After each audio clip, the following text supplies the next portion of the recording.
आज हम ये एनिमेशन ट्राई करेंगे हमारे चैनल थिंक साईफाई में।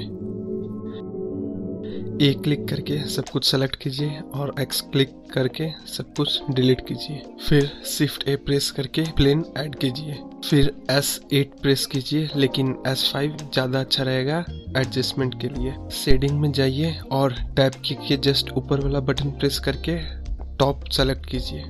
व्यूइंग एंगल को सेलेक्ट करने का ये शॉर्टकट है। मैं थोड़ा सा स्पेस बना रहा हूँ क्योंकि नोड थोड़ा सा बड़ा बनेगा। कोई भी नोड ऐड करने से पहले वापस से लेआउट में आइए और कंट्रोल ए प्रेस करके स्केल कंफर्म कीजिए।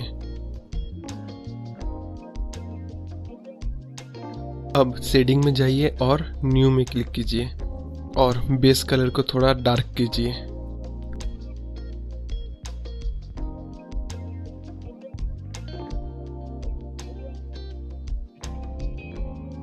अब प्रिंसिपल BSDF पे क्लिक कीजिए और उसका एक डुप्लीकेट बनाइए। दोनों प्रिंसिपल शेडर का मेटेलिक को पूरा इंक्रीज कर दीजिए।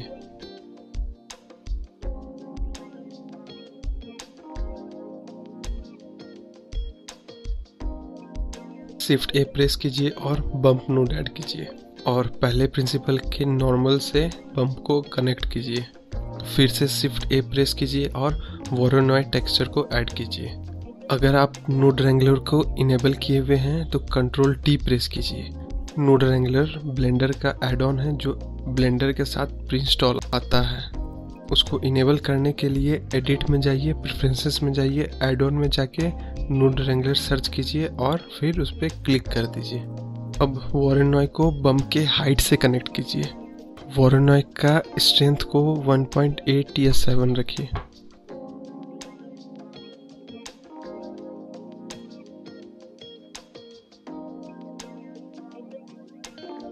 थर्ड ऑप्शन पे चेबीशेव सेलेक्ट कीजिए और सेकंड ऑप्शन पे स्मूथ F1। वोरोनॉइड टेक्सचर के स्मूथ और रैंडमनेस को कम ज़्यादा करके देखिए।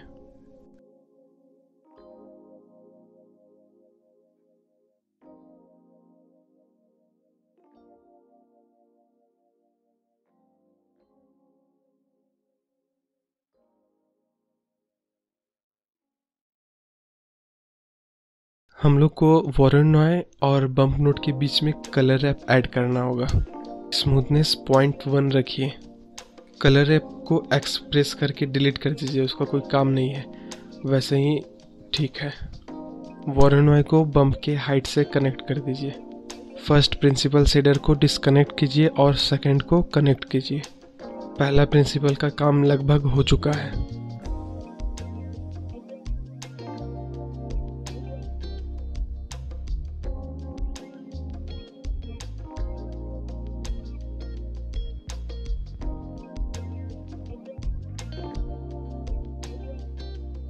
इस प्रिंसिपल में भी शिफ्ट ए प्रेस करके बम्प नोड ऐड कीजिए और नॉर्मल के साथ कनेक्ट कीजिए और एक ब्रिक टेक्सचर ऐड कीजिए शिफ्ट ए प्रेस करके।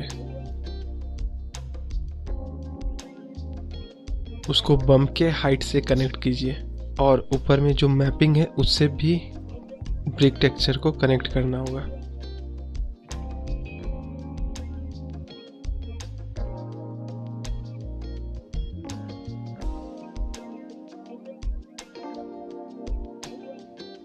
ब्रिक टेक्सचर के स्केल को करीब 3.5 रखिए।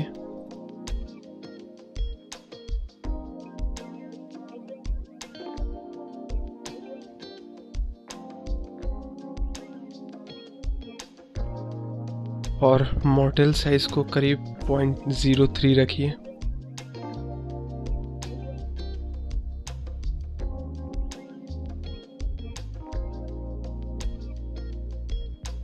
और मॉर्टेल स्मूथ को करीब 5।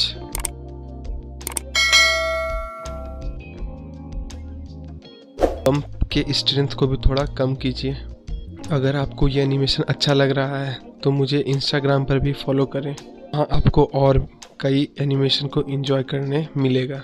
और अगर आप इसे डाउनलोड करना चाहते हैं तो डिस्क्रिप्शन में मेरे शटरस्टॉक पोर्टफोलियो का लिंक दिया हुआ है, वहाँ जाके आप इसे आसानी से डाउनलोड करके अपने किसी भी प्रोजेक्ट में यूज़ कर सकते हैं। हाँ, आपको मेरे द्वारा बनाया हुआ और भी कई प्रोजेक्ट मिलेगी।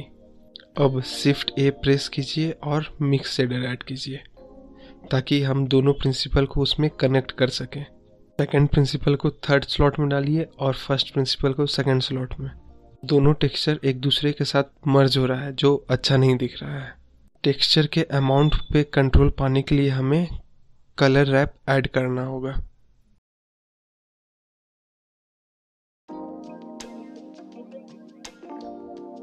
उसे वॉरेनॉइड टेक्सचर से कनेक्ट करना होगा।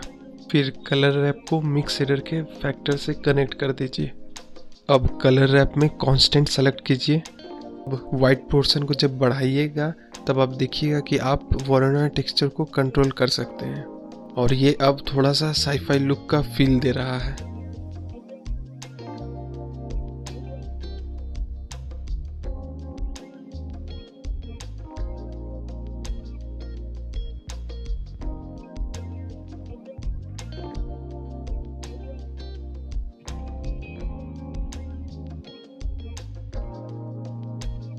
हमें ब्रिक टेक्सचर और बम्प नोट के बीच में भी एक कलर रैप ऐड करना होगा ताकि ब्रिक टेक्सचर में भी थोड़ा सा रैंडमनेस आए।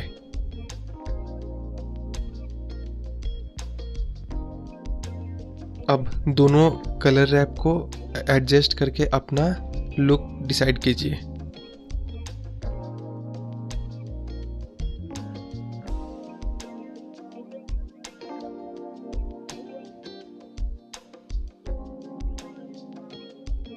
अब मिक्स शेडर पे क्लिक कीजिए और उसका एक डुप्लीकेट बनाइए। शिफ्ट ए प्रेस करके ट्रांसपेरेंट BSTF ऐड कीजिए और मिक्स शेडर से कनेक्ट कीजिए।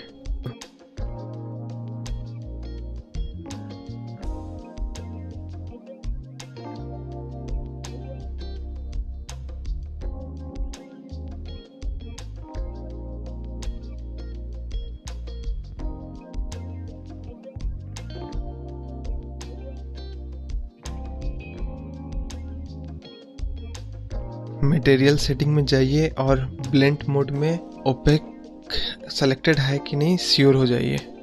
एक और कलर रैप ऐड कीजिए ट्रांसपेरेंट BSTF और बम्प नोट के बीच में और कलर रैप में कांस्टेंट सेलेक्ट कीजिए।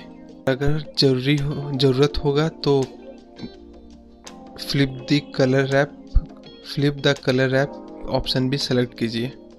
ओह सॉरी, मैं इसे बम्प नोट के साथ कनेक्ट कर दिया, हमें इसे ब्रिक टेक्सचर के साथ कनेक्ट करना है। अब फ्लिप द कलर रैप करने के बाद आप जितना वाइट पोर्शन ऐड कीजिएगा उतना वाइट टेक्सचर इस प्लेन पे ऐड होते जाएगा। अगर आपने सब सेटिंग कर लिया है तो वापस से लेआउट में आइए और फिर से टॉप व्यू सेलेक्ट कीजिए। उसके बाद शिफ्ट ए प्रेस करके पॉइंट लाइट ऐड कीजिए। अब लेफ्ट व्यू सेलेक्ट करके पॉइंट लाइट को प्लेन के नीचे सेट कीजिए मूव टूल को सेलेक्ट करके। इस पॉइंट लाइट का पावर 100 बढ़ा दीजिए और कलर थोड़ा ऑरेंजी रखिए। फिर से टॉप व्यू में जाइए और अब शिफ्ट ए प्रेस करके कैमरा ऐड कीजिए। अब नम की 0 प्रेस कीजिए और कैमरा व्यू में चले जाइए।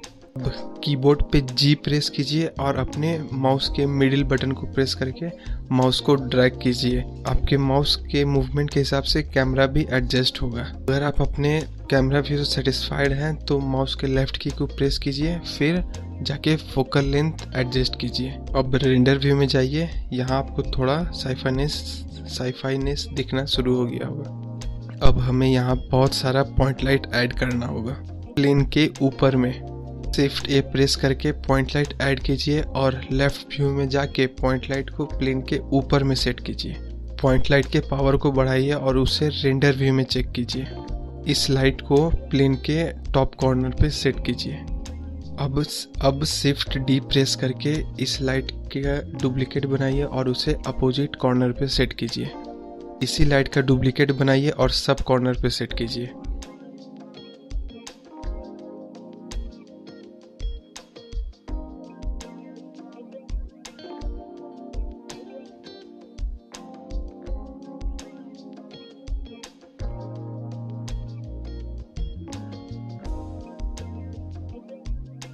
चारों पॉइंट लाइट के पावर को बढ़ाइए। उसके बाद वर्ल्ड सेटिंग में जाके इसे कम्प्लीटली ब्लैक कर दीजिए।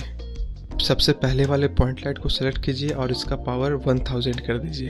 आपको लाइटिंग में थोड़ा टाइम स्पेंड करना होगा ताकि आप बेस्ट व्यू पा सकें। और हाँ, अगर आप स्केल साइज 5 रखते 8 के जगह तो लाइट एडजस्ट करना बहुत आसान रहता। लाइट के सारे सेटिंग को फॉलो कीजिए और अगर आपको ज़रूरी लग रहा है तो लाइट के डुप्लीकेट बना के पूरे प्लेन पे फैला दीजिए। लाइट के पावर और रेडियस को भी कम ज़्यादा करके देखिए एक अच्छा व्यू पाने के लिए। अगर आपने लाइटिंग कंप्लीट कर लिया है तो प्लेन पे क्लिक कीजिए और शिफ्ट डी और माउस के लेफ्ट की प्रेस कीजिए। फिर उस प्लेन को पुराने वाले प्लेन के नीचे में जाके एडजस्ट कीजिए और फिर से शिफ्ट डी और माउस लेफ्ट की प्रेस कीजिए और इस प्लेन को पुराने वाले प्लेन के टॉप में सेट कीजिए। अब हमें कैमरा को एनिमेट करना होगा लाइटिंग के साथ। उसके लिए सबसे पहले लास्ट लाइट पे क्लिक कीजिए और शिफ्ट बटन प्रेस किए हुए फर्स्ट लाइट पे क्लिक कीजिए। अब कंट्रोल की प्रेस कीजिए और कैमरा पे क्लिक कीजिए। उसके बाद कंट्रोल पी प्रेस करके ऑब्जेक्ट सेलेक्ट कीजिए। इससे आपका सारा लाइट कैमरा से कनेक्ट हो जाएगा। उसके बाद टाइमलाइन को थोड़ा सा बड़ा कीजिए और उसमें 120 फ्रेम का एनिमेशन डालिए। टाइमलाइन पे 0 पे जाइए और लोकेशन के वाई एक्सिस पे 8 डाल के की फ्रेम एंटर कीजिए। अब टाइमलाइन के लास्ट फ्रेम पे जाइए और वाई लोकेशन पे -8 डाल के की फ्रेम क्लोज कीजिए। ये एनिमेशन तैयार।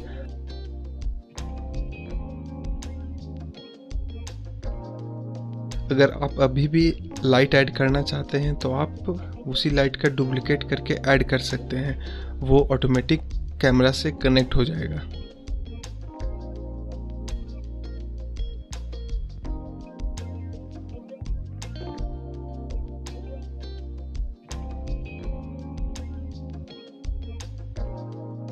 अब रेंडर सेटिंग में जाके तीनों ऑप्शन को ऑन कर दीजिए। अब एनिमेशन को सेव करने के लिए प्रिंटर आइकन में जाइए और आउटपुट में अपना लोकेशन सेलेक्ट कीजिए और बाकी सब मेरा सेटिंग फॉलो कीजिए। बस आउटपुट क्वालिटी में अगर आपका कंप्यूटर हैंडल कर सकता है तो लॉसलेस सेलेक्ट कीजिए। उसके बाद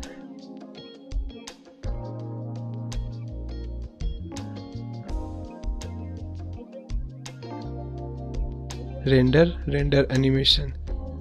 थैंक यू फॉर वॉचिंग। अगर आपको यह एनिमेशन अच्छा लगा तो लाइक बटन प्रेस कीजिए और मेरे चैनल को ज़रूर सब्सक्राइब कीजिए और बेल आइकन प्रेस कीजिए ताकि आप नोटिफिकेशन पा सकें।